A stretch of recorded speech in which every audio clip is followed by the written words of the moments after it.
تو جس نے گناہ کا راستہ اختیار کیا بالآخر برباد ہوا، دنیا کی بھی ذلت، آخرت کی بھی ذلت۔ تو اللہ تعالی کی وعیدوں پر غور کریں۔ اللہ اکبر کبیر، الحمدللہ وکفی وسلام علی عبادہ الذین اصطفی، اما بعد، اعوذ باللہ من الشیطان الرجیم، بسم اللہ الرحمن الرحیم۔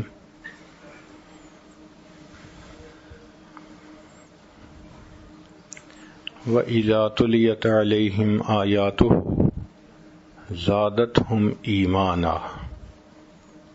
سبحان ربک رب العزة عما یصفون، وسلام علی المرسلین، والحمد للہ رب العالمین۔ اللہم صل علی سیدنا محمد وعلی آل سیدنا محمد وبارک وسلم۔ اللہم صل علی سیدنا محمد وعلی آل سیدنا محمد وبارک وسلم۔ اللہم صل علی سیدنا محمد وعلی آل سیدنا محمد وبارک وسلم۔ اللہ رب العزت نے انسان کو اپنی تخلیق کا شاہکار بنایا ہے، ایسی صفات سے نوازا ہے کہ یہ تمام مخلوقات سے بازی لے گیا ہے۔ انسان کو اللہ نے عقل کے نور سے نوازا۔ آپ اپنے ارد گرد دیکھیں کہ عقل کے زور پر اس نے کیا محنت کی اور کیا کرشمے دکھائے ہیں۔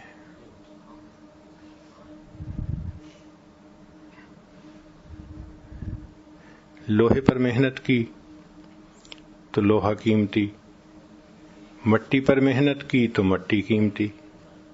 جس چیز پر انسان نے محنت کی وہی چیز قیمتی بن گئی۔ اس کی مثال یوں سمجھ لیجئے کہ سلیکون ریت کو کہتے ہیں۔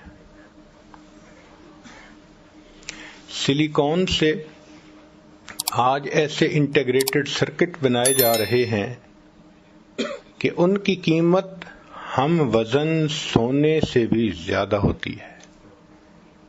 یعنی آئی سی سرکٹ کی قیمت اس کے وزن کے حساب سے دیکھیں تو برابر کے وزن کا سونا سستا اور وہ انٹیگریٹڈ سرکٹ مہنگا۔ یوں ہم کہہ سکتے ہیں کہ آج کے انسان نے مٹی پر محنت کی اور اسے سونے سے بھی زیادہ قیمتی بنا لیا،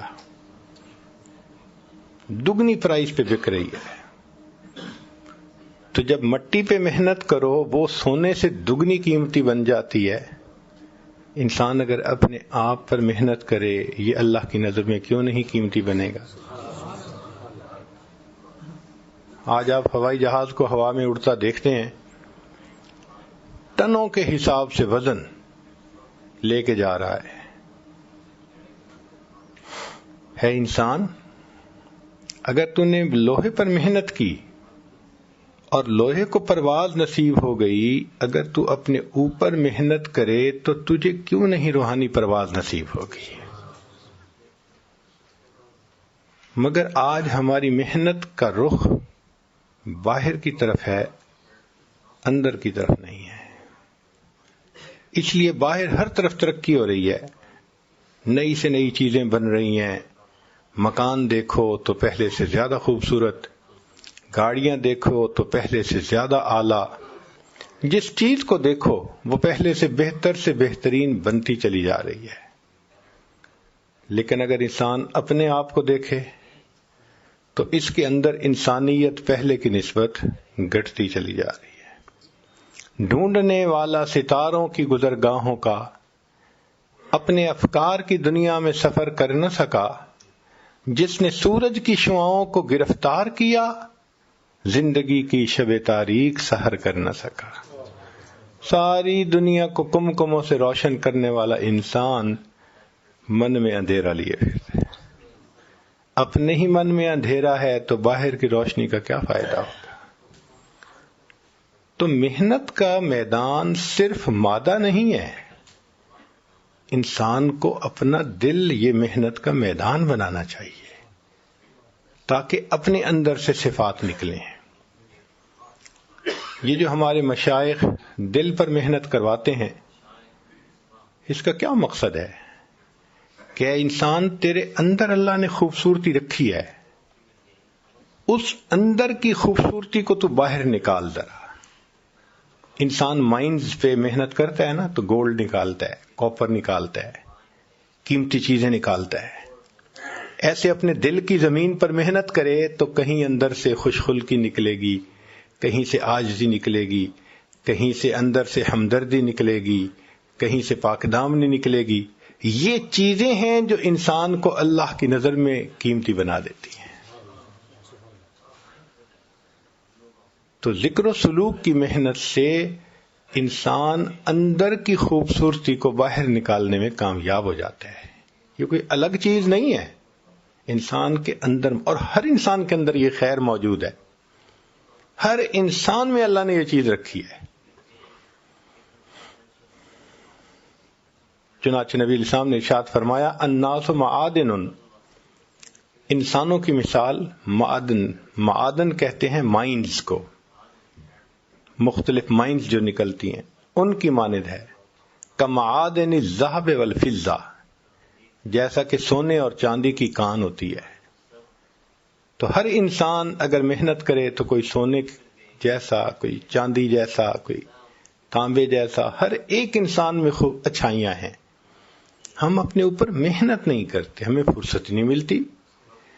ہم اپنے باہر کی دنیا میں محنت کرنے میں اس قدر مصروف ہوتے ہیں کہ اپنے بارے میں بیٹھ کر سوچنے کی فرصت نہیں ہوتی. آپ بتائیں ہم دن کا کتنا حصہ بیٹھ کر یہ سوچتے ہیں کہ آگے میرا کیا بنے گا. ہر انسان دنیا میں پریشان ہے کہ میرے مرنے کے بعد میرے بچوں کا دنیا میں کیا بنے گا. ہر انسان پریشان ہے کہ میرے مرنے کے بعد میرے بچوں کا کیا بنے گا. کبھی یہ بھی سوچا کہ بچوں کے مرنے کے بعد بچوں کا کیا بنے گا؟ اس اینگل سے نہیں سوچتے. تو آخرت کے نقطۂ نظر سے ہم نہیں سوچتے، فرصت نہیں ہوتی. تو ہمیں چاہیے کہ ہم اپنے اوپر محنت کریں. مشائخ نے لکھا ہے کہ اگر انسان چند چیزوں پر غور کرے تو اس میں چند چیزیں زیادہ ہو جاتی ہیں. مثال کے طور پر اللہ تعالیٰ کی نشانیوں پر غور کرے تو اللہ تعالیٰ کی عظمت سامنے آتی ہے، اللہ تعالیٰ کی ذات کے اوپر یقین بڑھ جاتا ہے. اللہ کی نشانیوں پر غور کریں. مثال کے طور پر اللہ رب العزت نے فرمایا کہ میں ہر مخلوق کو رزق پہنچاتا ہوں. اب غور کریں تو آپ ایسی ایسی مثالیں دیکھیں گے کہ یقین بڑھے گا کہ اللہ تعالی ہمیں بھی رزق پہنچائیں گے. سری سکتی رحمت اللہ علیہ ایک بزرگ تھے. جوانی کی عمر میں انہوں نے محسوس کیا کہ میری یہاں پر کوئی کام کاج کرنے کی روٹین ٹھیک نہیں، میں ذرا کسی بڑے شہر جاتا ہوں، کام کروں گا، زیادہ مجھے کچھ پیسے ملیں گے تو آسانی ہو جائے گی.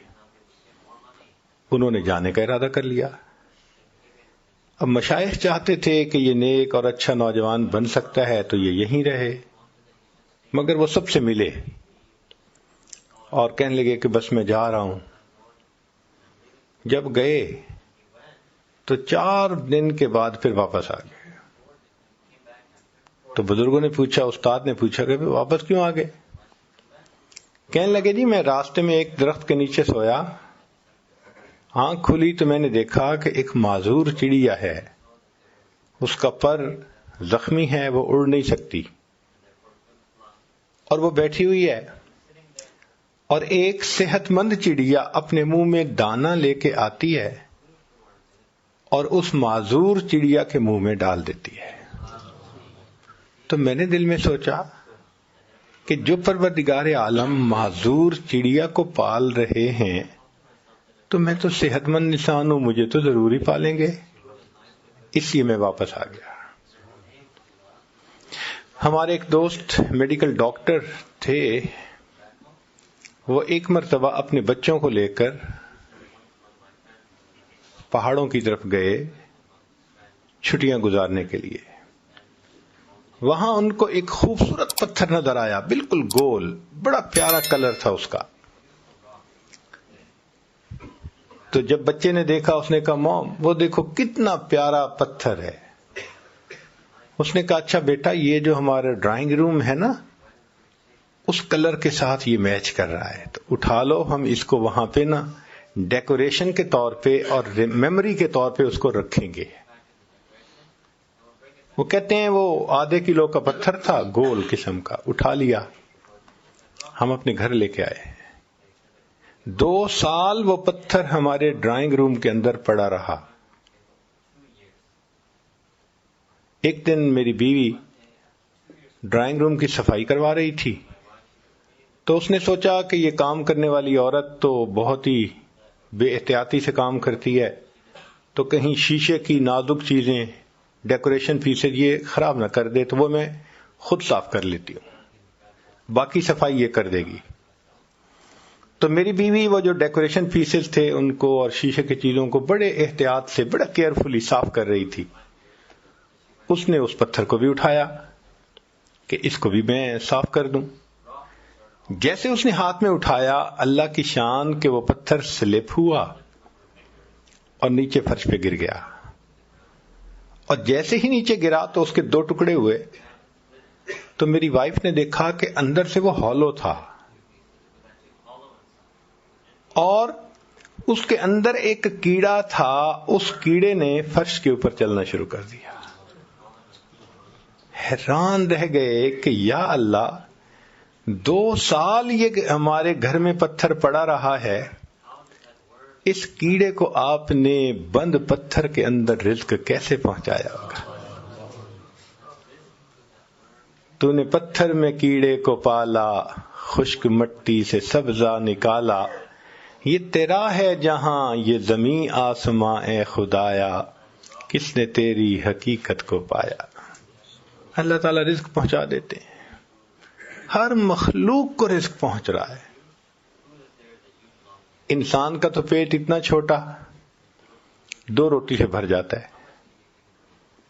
ایسی بھی مخلوق ہے جو منوں کے حساب سے کھاتی ہے، ہاتھی شاید ایک دن میں ٹنوں کے حساب سے کھا جاتا ہوگا، اللہ ان کو بھی رزق دے رہے ہیں، سبحان اللہ۔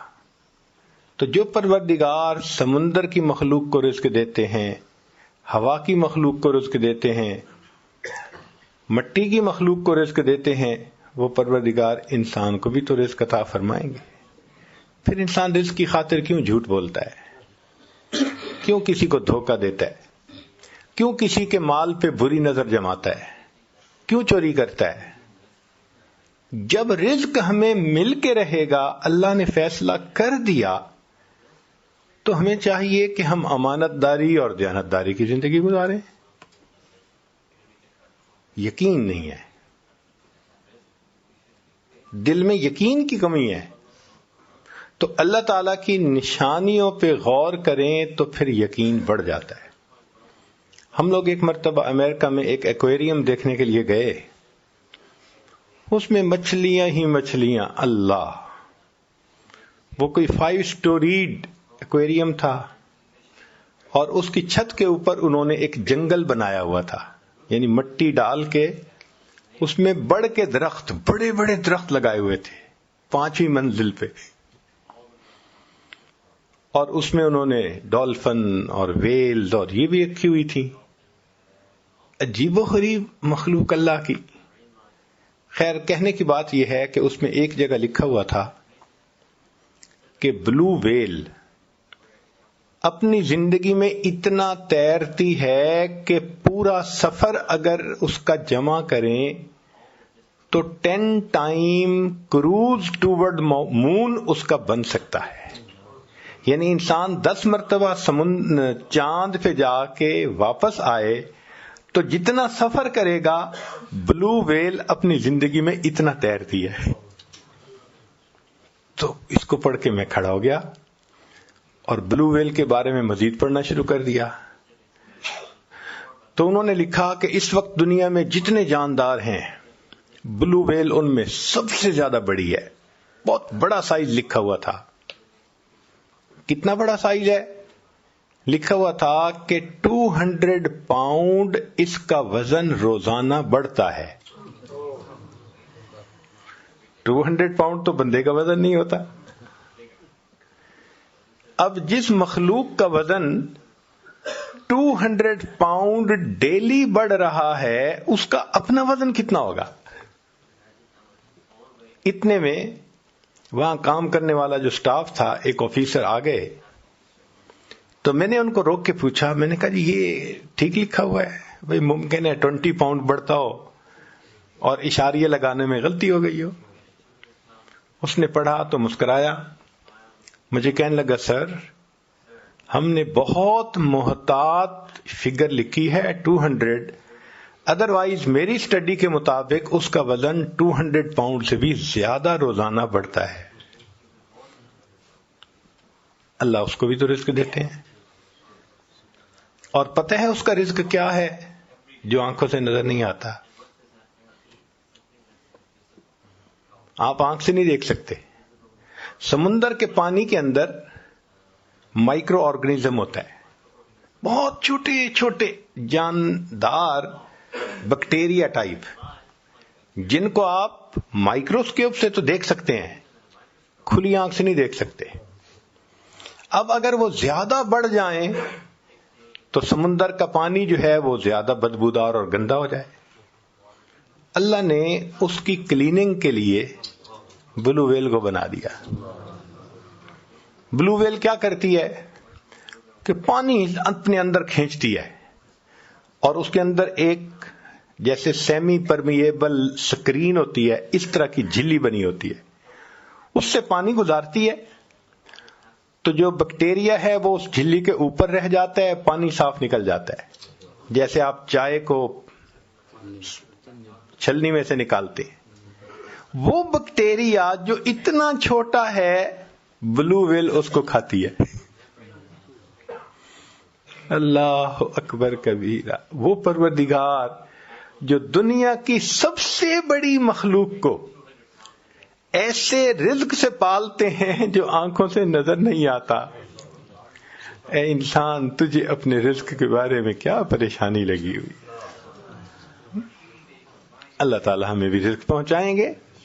ہمارا کام ہے نیکی کے ساتھ محنت کرنا، رزق اللہ پہنچا دیتے ہیں.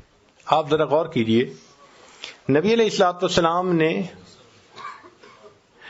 اپنے جوانی کے عمر میں تجارت کا سفر فرمایا. خدیجہ الکبریٰ رضی اللہ تعالی عنہا کا تجارتی مال تھا اور قافلہ تھا، وہ لے کر گئے، مال بیچا اور دگنے تگنے پروفٹ پہ وہ بکا. تو خدیجہ الکبریٰ رضی اللہ تعالی عنہا نے اپنے ایک غلام کو بھی ساتھ کر دیا تھا کہ یہ واپس آ کر مجھے ذرا صحیح حالات سنائے گا. اب پروفٹ کو دیکھ کے اس کو یقین نہ ہوا، اتنا پروفٹ پہلے تو کبھی بھی نہیں ہوا. کیا وجہ بنی تھی؟ کہ نبی علیہ الصلوۃ والسلام کے پاس مال تھا مگر پرایا تھا. مال تھا مگر پرایا تھا. مگر نبی علیہ السلام کے پاس صداقت اپنی تھی، دیانت اپنی تھی، عدالت اپنی تھی. نبی علیہ الصلوۃ والسلام نے اپنی ان صفات کو پرائے مال پر لگایا، اللہ نے اس کو تگنا چوگنا کر دیا. اے انسان، تو اپنی ان صفات کو اپنے مال پہ لگائے گا، اللہ تیرے مال میں برکت کیوں نہیں عطا فرمائیں گے؟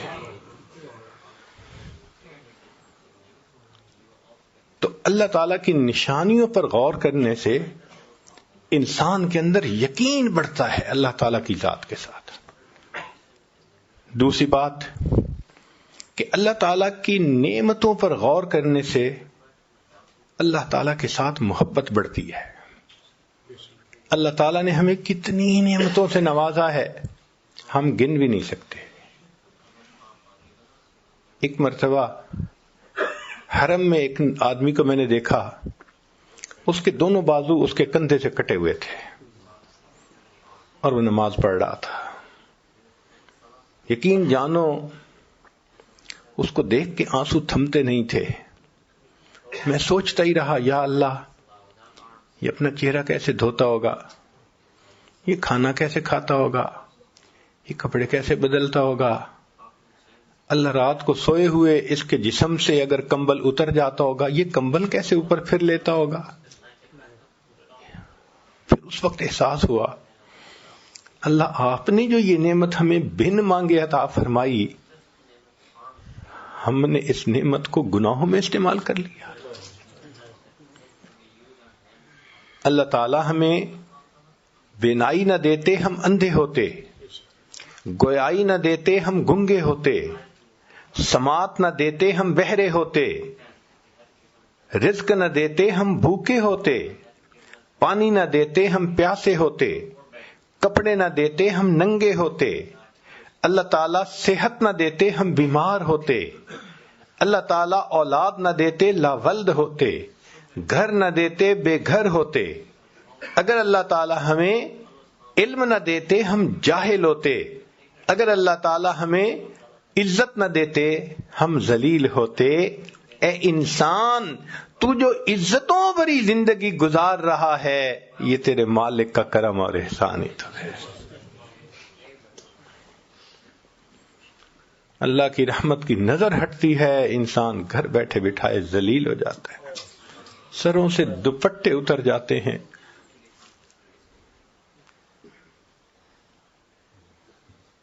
اللہ اکبر کبیرہ.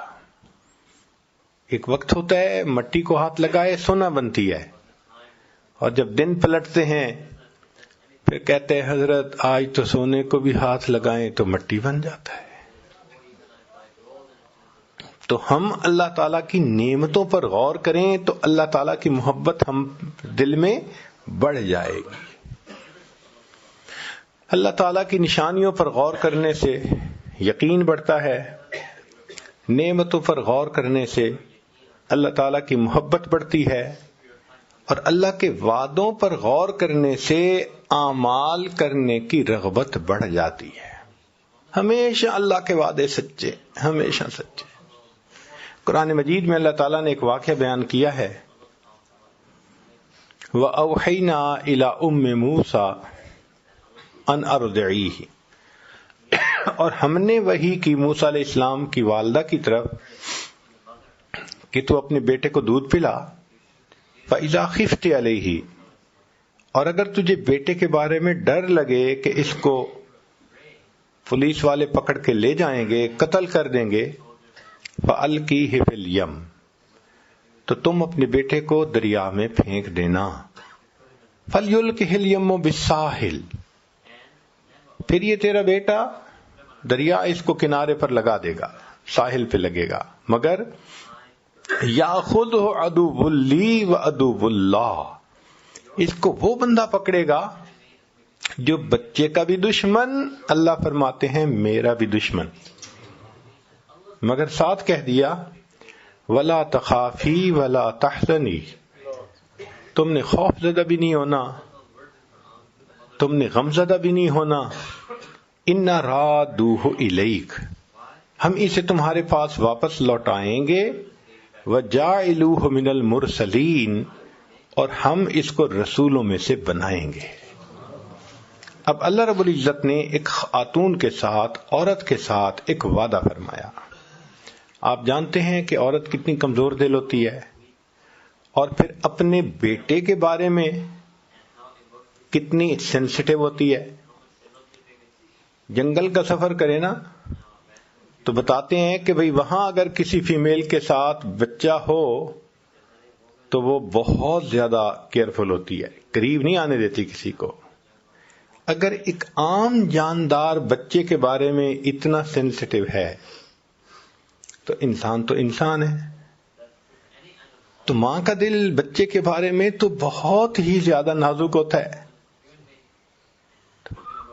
اس بچے کے بارے میں اللہ فرما رہے ہیں کہ تو اس کو دریا میں ڈال دینا. اب عقل کہتی ہے یا اللہ آپ نے اگر اسے رسولوں میں سے بنانا ہے تو میں کسی غار میں چھوڑ آتی ہوں، میں اس کو چھت کے اوپر سلا دیتی ہوں، کسی کو پتہ ہی نہ چلے. نہیں، اللہ تعالیٰ بندے کے مشاہدے کو توڑتے ہیں، دیکھتے ہیں کہ اس کو میرے وعدوں پہ یقین ہے یا نہیں. اس لیے فرمایا تو نے اسے پانی میں ڈالتا ہے.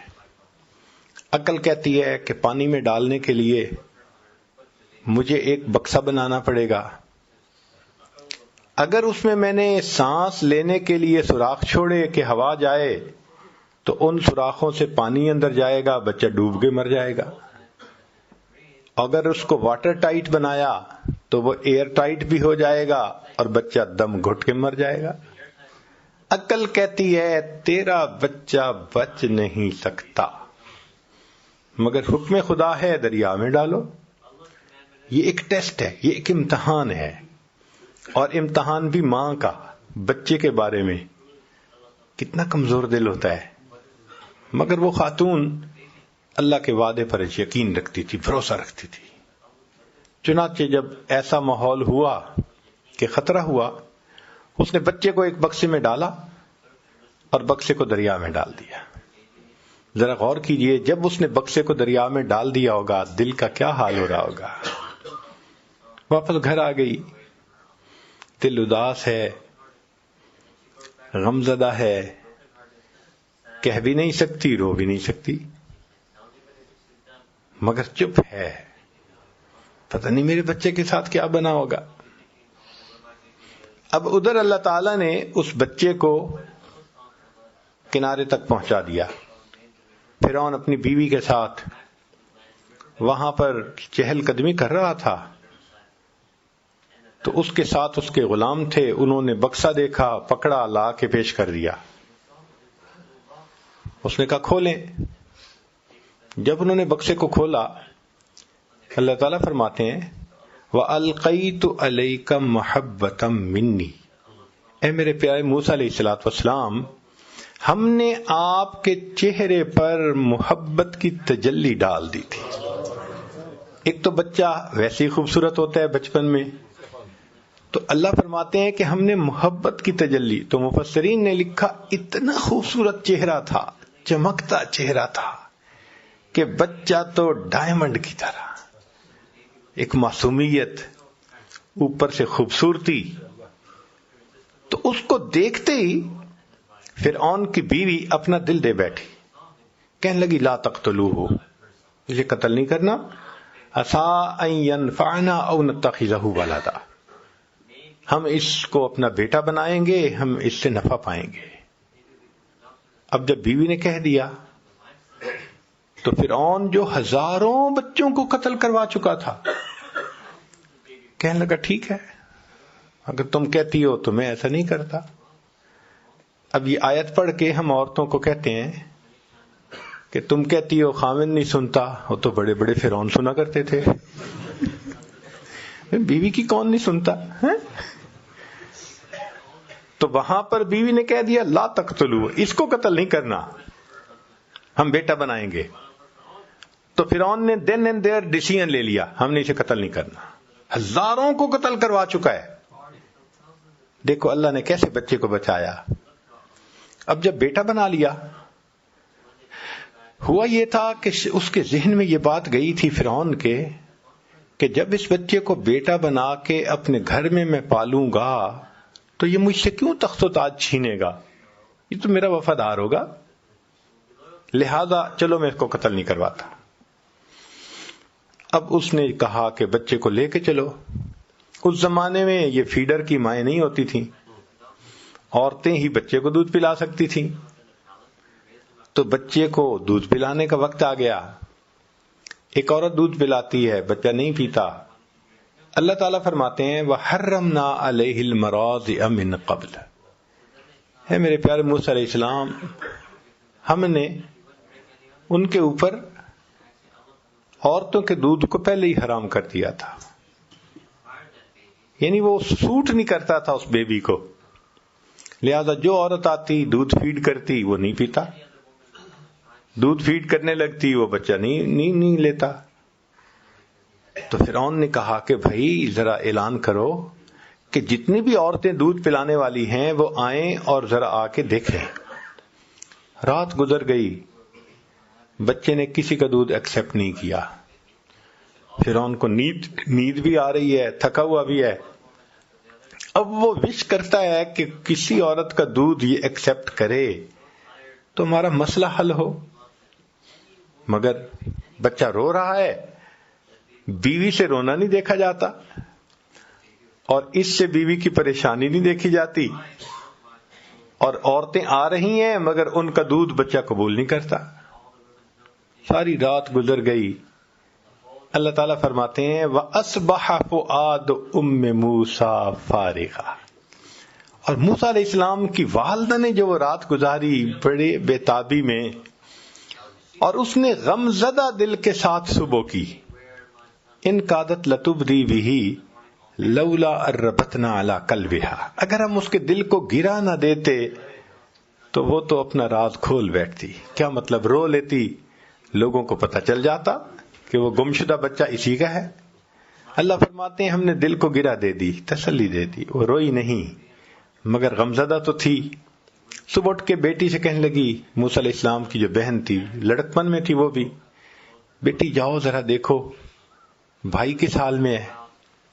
وہ بچی دوڑی ہوئی گئی اور اس نے جا کے وہاں جو حالات دیکھے کہ ایک عورت دودھ پلانے لگتی ہے، بچہ نہیں قبول کرتا، پھر دوسری دودھ پلاتی ہے، پھر تیسری، ایک لائن لگی ہوئی ہے.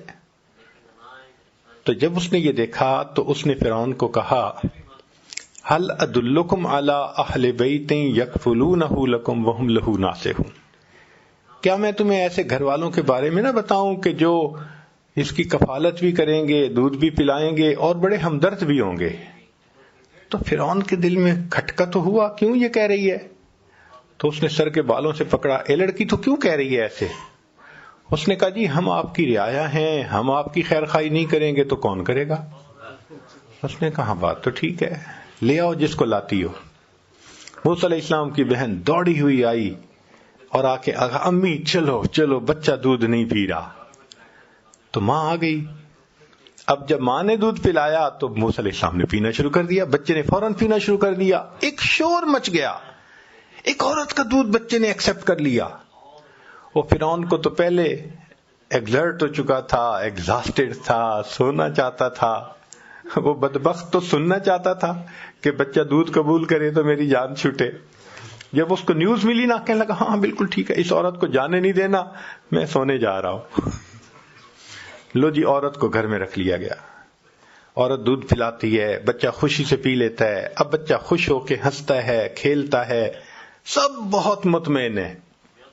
تیسرا دن ہوا تو موسیٰ علیہ السلام کی والدہ نے فرعون سے کہا کہ دیکھو بھائی، اپنا گھونسلہ اپنا، کچا ہو یا پکا، میں تو اس محل میں نہیں رہ سکتی، میں تو اپنے گھر واپس جا رہی ہوں. جب وہ واپس جانے لگی اور فرعون نے دیکھا کہ یہ رکے گی نہیں، کہتے اچھا سنو، ہمارے بیٹے کو بھی ساتھ لے جاؤ، اس کو دودھ تم وہاں پلاتی رہنا، ہم تیری تنخواہ وہیں پہ بھیج دیا کریں گے. اللہ تعالیٰ قرآن مجید میں فرماتے ہیں فَرَدَدْنَاهُ إِلَىٰ أُمِّهِ، ہم نے اسے لوٹا دیا اس کی ماں کی طرف، کئی تقرّ عَيْنُهَا، تاکہ اس کی آنکھیں ٹھنڈی ہوں، وَلَا تَحْزَنْ، اور وہ غم زدہ نہ ہو، وَلِتَعْلَمْ، اور وہ جان لے أَنَّ وَعْدَ اللَّهِ حَقٌّ، اللہ کے وعدے سچے ہیں، وَلَٰكِنَّ أَكْثَرَهُمْ لَا يَعْلَمُونَ. ہم بندے نہیں سمجھتے، واقعی اللہ کے وعدے تو سچے ہوتے ہیں. آپ کہیں گے جی بڑی دور کی مثال ہے، قریب کے زمانے کی مثال دیکھنی ہے تو نبی علیہ الصلوۃ والسلام کی مثال دیکھ لیجیے. مکہ مکرمہ میں شروع میں کیا حالات تھے؟ جو کلمہ پڑھتا تھا اسی کو مار پڑتی تھی، کسی کے سینے پہ چٹان رکھ دی جاتی تھی، کسی کو ریت پہ گھسیٹا جاتا تھا، کسی کو مارا جاتا تھا. سمیہ رضی اللہ عنہ کی ایک ٹانگ کو ایک اونٹ کے ساتھ رسے سے باندھا، دوسری ٹانگ کو دوسرے اونٹ سے، اور دونوں اونٹوں کو مخالف سمت میں انہوں نے بھگایا، اور ان کی پوری باڈی جو تھی وہ درمیان میں سے شیئر آف ہو گئی. ایسی تکلیفیں ان کو دیتے تھے. خود نبی علیہ الصلوۃ والسلام مسجد میں نماز پڑھ رہے ہیں، اونٹ کی اوجڑی گندگی سے بھری ہوئی اوپر ڈال دی، اتنی وزنی تھی کہ نبی علیہ السلام اٹھ نہیں سکتے تھے. پتہ چلا تو سیدہ فاطمہ زہرا لانا آئیں، بیٹی آئیں جو بھی تھیں، سیدہ زینب شاید تھیں، تو انہوں نے آ کے اس کو ہٹایا. تب نبی علیہ السلام نے اٹھ کر دوبارہ نماز مکمل کی. ابو بکر لانوں کو مارا گیا. خود نبی علیہ الصلوۃ والسلام کے مبارک گلے میں چادر ڈال کے گھسیٹنے کی کوشش کی گئی. یہ حال تھا ابتدا میں. کنڈی دے کے کلمے کی تعلیم کر رہے تھے، اور اس پر بھی ابو جہل نے بیٹھ کے پروگرام بنایا کہ ان کو قتل کرو، جان چھڑاؤ. 100 اونٹ کا انعام متعین کر دیا. اب بتائیں کیا حالت ہے کہ کسی کے سامنے اظہار نہیں کر سکتے، مسجد میں آ کے نماز پڑھ نہیں سکتے، اپنے دین کی دعوت دینی کتنی مشکل بن گئی. اور اس وقت اللہ تعالیٰ وعدہ فرماتے ہیں کہ اے میرے حبیب صلی اللہ علیہ وسلم آپ یہاں سے ہجرت کر جائیے. ان الذی فرض علیک القرآن لرادک الی معاد. جس ذات نے آپ پہ قرآن کو نازل کیا وہ آپ کو دوبارہ اسی جگہ پر واپس لوٹائے گا. یقین نہیں آتا آنکھوں کو، عقل سوچنے سے عاجز ہے. جہاں ہر گھر میں دشمن ہیں، اپنے دشمن بن گئے ہیں اور جان کے پیاسے بن گئے ہیں، یہاں اللہ فرماتے ہیں کہ ہم تمہیں لوٹائیں گے. تو اللہ کے حبیب صلی اللہ علیہ وسلم نے ہجرت کا ارادہ کر لیا اور بیت اللہ پر آخری نظر ڈالی، اور بیت اللہ پر نظر ڈالتے ہوئے محبوب صلی اللہ علیہ وسلم کی آنکھوں میں آنسو تھے. فرمایا بیت اللہ میں تجھے کبھی نہ چھوڑتا، اس شہر کے لوگ مجھے یہاں رہنے نہیں دیتے. تو آنسوؤں کے ساتھ آپ صلی اللہ علیہ وسلم رخصت ہوئے اور مدینہ طیبہ آئے. اب کافروں کو اپنی طاقت پہ اتنا ناز تھا کہ وہ چپ کر کے بیٹھ جاتے، بھئی چلو یہ مخالف تھے چلے گئے، مکہ خالی ہو گیا. نہیں، وہ 400 کلومیٹر دور پھر لڑنے کے لیے آ گئے. اتنا ان کو طاقت میں ناز تھا. پھر اللہ تعالیٰ کی شان دیکھیں، چند سال گزرے کہ بالآخر ہجرت کے 10 سال کیا ہوا، نبی علیہ الصلوۃ والسلام فاتح مکہ بن کر مکہ مکرمہ میں داخل ہو رہے ہیں اور فرماتے ہیں الحمدللہ وحدہ، سب تعریفیں اللہ کے لیے ہیں. نصر عبدہ، اس نے اپنے بندے کی مدد کی. وحزم الاحزاب وحدہ، اور اس ایک اللہ نے سب کو شکست عطا فرمائی. اللہ نے فاتح بنا کر واپس لوٹا دیا. اللہ کے وعدے سچے. تو اللہ تعالیٰ کے وعدوں پر غور کریں تو انسان کے دل میں عمل کرنے کا جذبہ بڑھ جاتا ہے. پھر اللہ تعالیٰ کی وعیدوں پر غور کریں تو خوف خدا زیادہ ہو جاتا ہے. اللہ تعالیٰ کی وعیدیں یعنی اللہ تعالیٰ نے جو اپنے عذاب کے بارے میں بتایا ہے نا کہ جو انسان گناہ کرے گا تو میرا ایسے عذاب آئے گا، اس پہ غور کرے.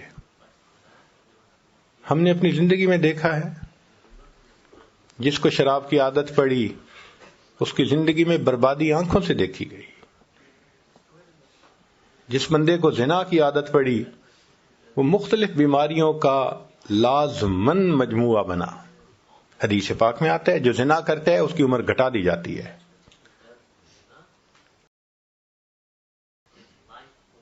تو جس نے گناہ کا راستہ اختیار کیا بالآخر برباد ہوا، دنیا کی بھی ذلت آخرت کی بھی ذلت. تو اللہ تعالی کی وعیدوں پر غور کریں. اللہ اکبر کبیر. ایک واقعہ میں آپ کو سناتا ہوں، بات مکمل کرتا ہوں. ایک گزٹڈ آفیسر 22 گریڈ کا آدمی، سیکٹری لیول کا، منسٹر کے ساتھ جو کام کرتے ہیں، بڑے اختیارات ہوتے ہیں ان کے، اور وہ اگر رشوت لینے والے ہوں تو پھر ان کے پاس ملینز ہوتے ہیں. ایسا ہی ایک آدمی تھا، پرسنالٹی بھی بہت امپریسو تھی، تعلیم بھی بہت تھی، اور اس کے پاس رشوت کا مال بھی کروڑوں میں تھا. اس نے اپنا گھر بنایا ایک کالونی میں، قدرتاً مسجد بالکل قریب تھی. جب وہ شفٹ ہو گیا تو رویا ہوا تھا، تو مسجد میں فجر کی اذان ہوئی. اس کی آنکھ کھل گئی. اس نے کہا یہ کیا مسئلہ ہے، یہ روز میری نیند خراب کیا کرے گا. اس نے اگلے دن مؤذن کو بلوایا اور کہا کہ بھئی تم جو ہے اسپیکر پہ مت اذان دیا کرو. مؤذن نے نمازیوں کو بتایا تو نمازیوں نے کہا بھائی ہم بوڑھے ہیں، ہم تو گھڑی بھی نہیں دیکھ سکتے، اذان کے انتظار میں ہوتے ہیں، اذان ہوتی ہے تو ہم مسجد میں آتے ہیں اور ساری مسلمانوں کی آبادی ہے، کیا مسئلہ ہے تمہیں، کیوں تم اذان نہیں دیتے؟ انہوں نے کہا نہیں، تم اذان دو لاؤڈ سپیکر میں فجر کی، کوئی بات نہیں. اگلے دن اس نے پھر اذان دی. اب یہ آفیسر صاحب جن کو اپنی طاقت کا، اختیارات کا، پیسے کا اتنا ناز تھا، یہ دن میں اٹھا، اس نے مؤذن کو بلوایا، ایک تھپڑ لگایا. تو یہ کہا نہیں تھا کہ اذان نہیں دینی اسپیکر میں، کیوں دی؟ اس نے کہا جی سارے محلے والے چاہتے ہیں کہ میں دوں، میں کس کی مانوں کس کی نہ مانوں. بس اس بندے کا یہ عمل ایسا اللہ کو ناپسند ہوا کہ میری عظمت کی آواز لگتی ہے اور اس کی نیند خراب ہوتی ہے. لو جی، چند دن کے اندر اس گزٹڈ آفیسر صاحب کے اوپر فالج کا اٹیک ہو گیا. دونوں ہاتھ یوں. اب جب دونوں ہاتھ بیکار ہو گئے تو دفتر والوں نے بھی چھٹی کرا دی کہ جی آپ سک لیو پہ جائیں، اگر ٹھیک ہو گئے تو آئیں، ورنہ پھر ختم. 1 سال علاج کرتا رہا، کوئی فائدہ نہ ہوا. تو دفتر والوں نے کہا کہ بھئی آپ اپنی ریٹائرمنٹ لے لیں بینیفٹس کے ساتھ. پیسے تو مل گئے بہت سارے، مگر دولت تو چلی، نوکری تو چلی گئی. اب جب گھر آ گیا تو اللہ کی شان کے فالج کا پھر اٹیک ہوا اور دونوں پاؤں بھی اسی طرح معذور ہو گئے. پاؤں سے بھی معذور، ہاتھوں سے بھی معذور. سارا دن گھر میں ہے. طبیعت تو بڑی افسرانہ تھی، اب کبھی بیوی کو ڈانٹتا ہے، کبھی بچے کو، یہ نہیں کر رہے وہ نہیں کر رہے، تو گھر والے بھی خدمت کر کر کے پریشان. ایک دن بیوی کو جو ڈانٹا، اس نے کہا دیکھیں میں تمہاری خدمت کر کر کے صحت خراب کر چکی ہوں، مگر تمہاری زبان سے کبھی شکریہ کا لفظ تو نہیں نکلا. ذرا سی بات پہ تم بیجا گالیاں نکالتے ہو. اب اگر تم نے مجھے گالیاں نکالی نا تو میں امی ابو کے گھر چلی جاؤں گی. اس نے اور گالیاں نکالی، وہ بچوں کو لے کے گھر چلی گئی اکیلا. اس نے اپنے بھائی کو پیغام بھیجا کہ بھئی بیوی تو مجھے چھوڑ کے چلی گئی، تو تم جو ہے میرے کیئر ٹیکنگ کرو. تو بھائی نے اسے اپنے گھر بلوا لیا. بھائی کی بیوی بچے وہ سب اس کی خدمت کرتے، مگر طبیعت تو بگڑی ہوئی تھی نا، شاہانہ طبیعت تھی، افسرانہ طبیعت تھی. غصہ کرنا، ڈانٹنا، گالی نکالنا وہ تو معمول تھا. وہاں بھی اس نے یہی حساب کیا. تو ایک دن بھائی کی بیوی کو جو گالی نکالی تو اس نے اپنے خامن سے کہا کہ یا اسے گھر میں رکھ لو یا پھر مجھے رکھ لو.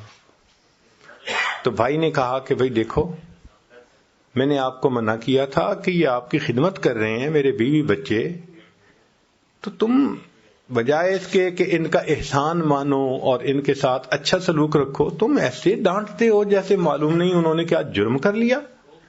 اس نے بھائی کو بھی ڈانٹنا شروع کر دیا، تم زن مرید بن گئے ہو، تم فلاں ہو گئے ہو. جب بچوں نے دیکھا کہ ہمارے ابو کو ڈانٹ رہے ہیں تو وہ تو نہیں سن سکتے تھے. لو جی، انہوں نے اس کی چارپائی سے اس کو اٹھایا اور باہر لا کر سڑک کے کنارے ڈال دیا کہ تو جان اور تیرا کام جانے. اب ہاتھ بھی کام نہیں کرتے، پاؤں بھی کام نہیں کرتے. اس کے پاؤں دونوں سینے کے ساتھ لگے ہوئے ہیں، ہاتھ بھی سینے کے ساتھ لگے ہوئے ہیں. زندہ لاش ہے ایک طرح سے. سڑک کے کنارے پڑا ہے، رات تو گزر گئی، صبح ہوئی تو بھوک بھی بہت لگی ہوئی ہے. اب سوچ رہا ہے کہ میں کیا کروں، کوئی ہے بھی نہیں. جب بہت بھوک لگی، اللہ کی شان کہ جو 7 لوگ گزر رہے تھے نا پیدل، ان سے اس نے بھیک مانگنی شروع کر دی. اللہ کے نام پہ مجھے کچھ دے دو، اللہ کے نام پہ مجھے کچھ کھلا دو.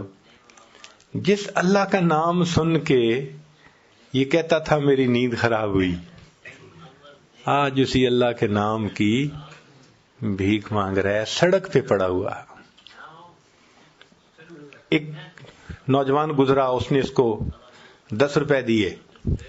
کہتے میں 10 روپے کو کیا کروں، نہ میرے ہاتھ کام کرتے ہیں نہ پاؤں کام کرتے ہیں، آپ مجھے پلیز کہیں سے کھانا لا کے کھلائیں. اس نے کہا میرے پاس تو اتنی فرصت نہیں، میں تو اسکول پہنچنا ہے. اور آدمی گزرا، تیسرا گزرا. ایک نے کہا اچھا میں تمہارے لیے کھانا لاتا ہوں، روٹی لا کے دیتا ہوں. وہ گیا اور قریب والے ہوٹل سے روٹی اس نے خریدی اور روٹی خرید کر اس کو دی.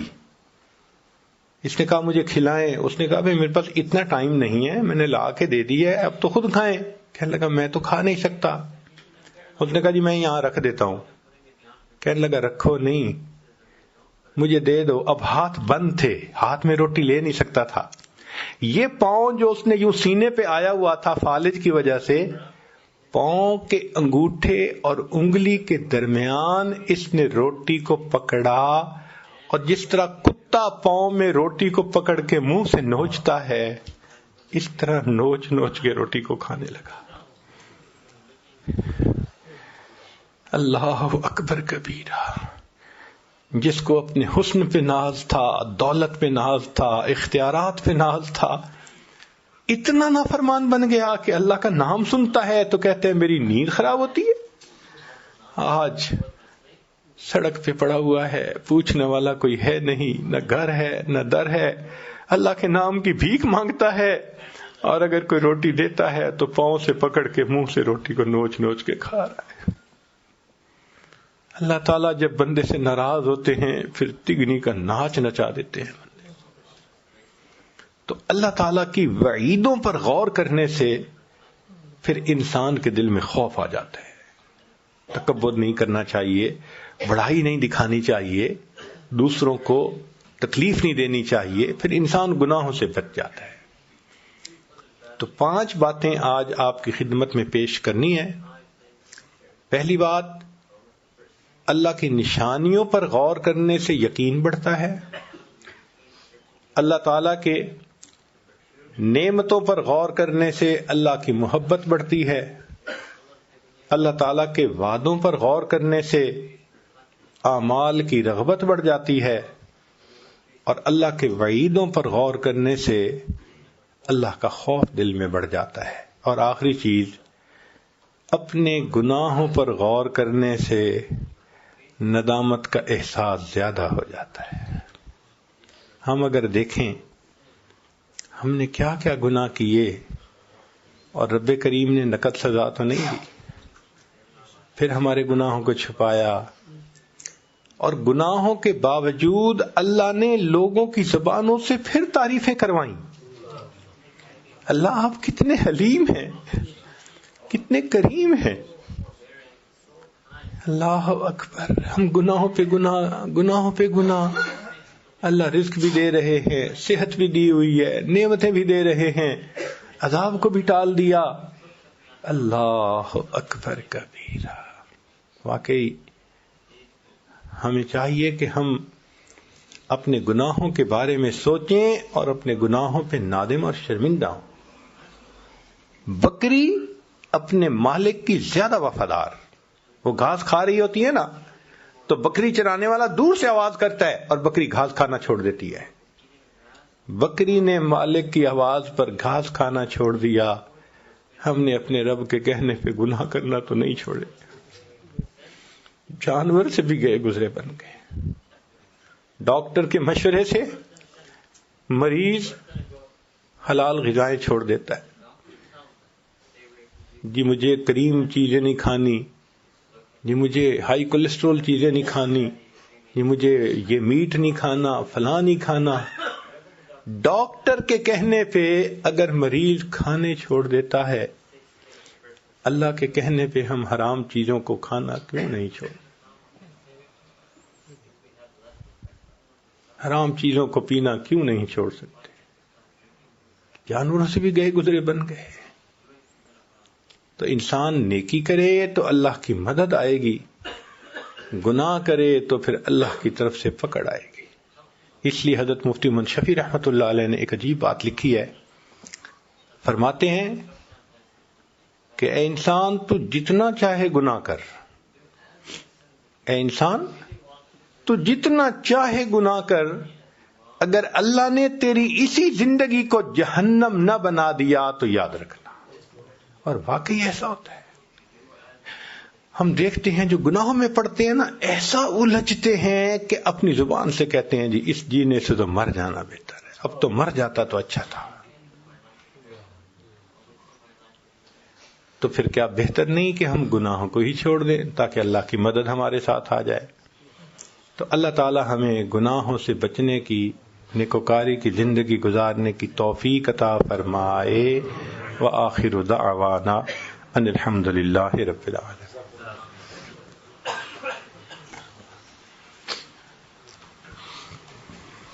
سبحان ربی العلی وحاب. اللہم صلی علی سیدنا محمد وعلی آل سیدنا محمد وبارک وسلم.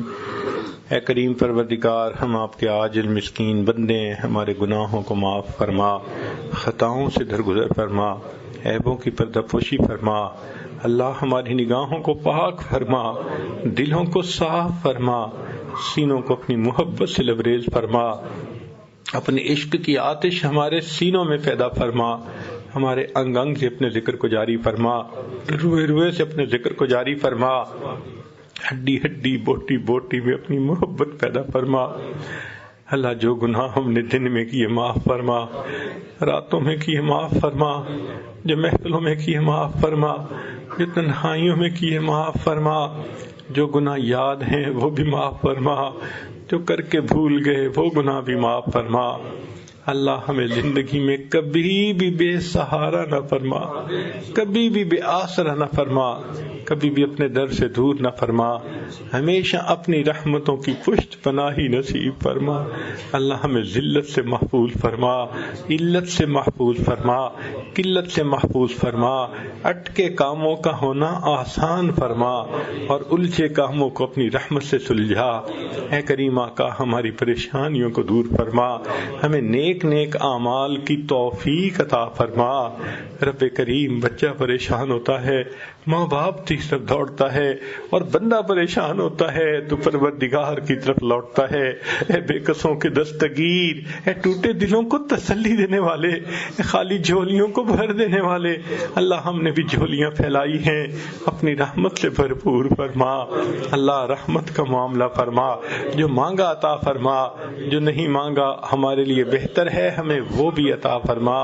ماں اپنے بچے کو نجاست ملی تھیڑا دیکھتی ہے، وہ بچے کو پھینک نہیں دیتی، چھوڑ نہیں دیتی، سمجھتی ہے یہ نادان ہے، بیٹا تو میرا ہی ہے، بچے کو دھو لیتی ہے، سینے سے لگا لیتی ہے.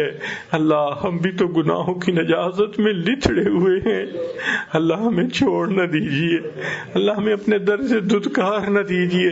ایک رحمت کی نظر ڈال کے ہمیں دھو لیجیے اور ہمیں بھی اپنی رحمت کی چادر میں چھپا لیجیے. اللہ ہم پر رحمت کی نظر فرما لیجیے.